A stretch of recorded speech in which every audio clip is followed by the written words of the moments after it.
You've given so many great tips so far. But speaking of tips, I got to talk to the proprietor and business relations manager for EPCOT Festivals again to hear the inside scoop on what they're offering for this year's festival.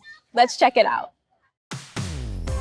Rick, we are so excited that you are back with us. I am so thankful to be here today because I'm going to be talking about the thing I love almost more than anything else, the EPCOT International Food and Wine Festival presented by DeCicco. That's right. Oh my gosh. Okay.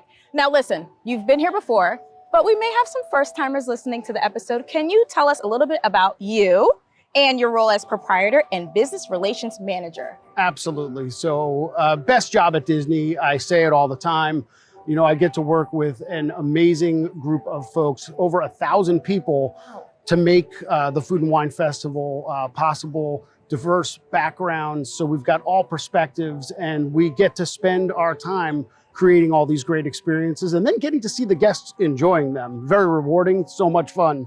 Oh, goodness. I can only imagine. I can only imagine. Now, another question, because this is what everybody wants to know. Tell us a little bit more about the EPCOT International Food and Wine Festival. Well, this year, nearly 30 festival marketplaces. Wow. So lots of choices, lots of places to get something to eat. Of course, our Eat to the Beat concerts happening. We've got incredible collections of merchandise. There's truly something for everyone. Not to be missed, our scavenger hunt, the Remy's Hide and Squeak that takes you around the park. So family friendliness, and of course, brand new this year, absolutely cannot miss the Brewing Lab at Odyssey with our friends, the Muppets. We've got Dr. Bunsen Honeydew and his faithful assistant Beaker. Yes. They are helping us with some experiments in that space. Our taste technicians are standing by, waiting for our guests to come in there. It's kind of a big deal. I suggest the pickle milkshake to go with those hot wings. Got it. Puns. I like a good pun. Thank you very much. All right, now, since it is the Food and Wine Festival, I need to know some of your favorite food and beverage offerings. Ooh, yeah, there are so many. You know, I like to take an old favorite and update that. So one of our most popular items year over year is the filet mignon at the Canada Marketplace. And this year it has been pushed to the limits. We are now serving that with a Boursin black truffle sea salt mashed potato. Oh my gosh. And a matching whipped butter with the same flavor profile. It is next level, can't miss it. Oh my god, okay. It's on my list now, officially. Now, the panelists shared that there are so many new offerings to look forward to this year. What should we be sure not to miss? Well, I mentioned the Brewing Lab at the Odyssey. That is definitely a can't miss location, but I'm really excited about something that's coming a little further along in the festival, and that's starting on September 22nd, we'll have our D100 offerings, and there's 4 brand new locations. It's a swirled showcase, so that's everything about delicious treats. We'll have liquid nitro Mickey cake pops there. Floats, we'll have a beer float, a toasted coconut porter float with caramel soft serve ice cream. Then moving on to the next location, we've got char and chop. So think about a butchery concept, very high end, excellent, with excellent paired beverages. We've got wine and wedge. That's all about the cheese and the wine and the wine pairings. And then rounding out those new locations, we've got bubbles and brine. So I love the bubbles. Champagne is excellent. So we've got an awesome selection of champagnes with seafood offerings. Oh gosh, okay. You're getting me hungry. Alrighty, we just started. Now, I got another question for you though.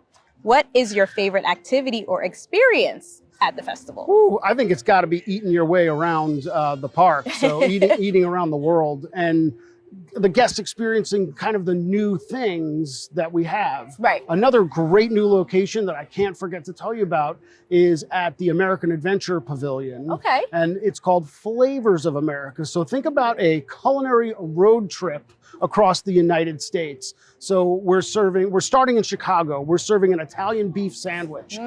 Think about the American Southwest, we've got chilaquiles. And then over in the Pacific Northwest, we're serving a cioppino loaded with seafood.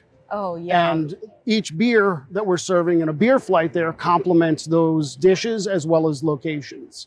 That So is it's brilliant. it's a trip for your taste buds. I know. Okay. All right. Adding that to my list too. Oh, you're keeping me busy already. All right. I just have one last question for you. Now, do you have any final advice for guests experiencing this particular festival? Whew, I always like to remind guests of a couple of things. Okay. Number one, get yourself a passport. Yes. That one's for Thank you. you very So much. the passport has all the information that you need about the festival. We also have our My Disney Experience app that contains all of this information as well, but then something else that's not included in the passport. We've got brand new, a special dietary menu. Okay. So menus for every kiosk that lists special diet needs, that allows guests to pre-plan. Of course, they can always still consult with a chef or a trained cast member when they're visiting the park, but it makes it a lot easier to pre-plan. The other thing is be adventurous with your palate. Try something that you might not normally try. Okay. Especially a pickle milkshake. Yes. But I want to try that. Oh, well, then we should go have one right now. We should. Okay, we're going to wrap this up. I've got my passport. I'm ready to go. Thank you so much for joining us again, Rick. It's always a pleasure when you come. It's probably the most fun I have every time I get to talk to you. Panelists have received, will receive a Walt Disney World Resort, Disneyland Resort, or Disney Cruise Line vacation for panelists and up to 3 family members, and/or park tickets for their planDisney participation. The views expressed on planDisneyPanel.com are those of the panelists, who are independent contractors. These views are not intended to reflect the opinions of Disney Destinations, its affiliates, its management, its agents, or its employees.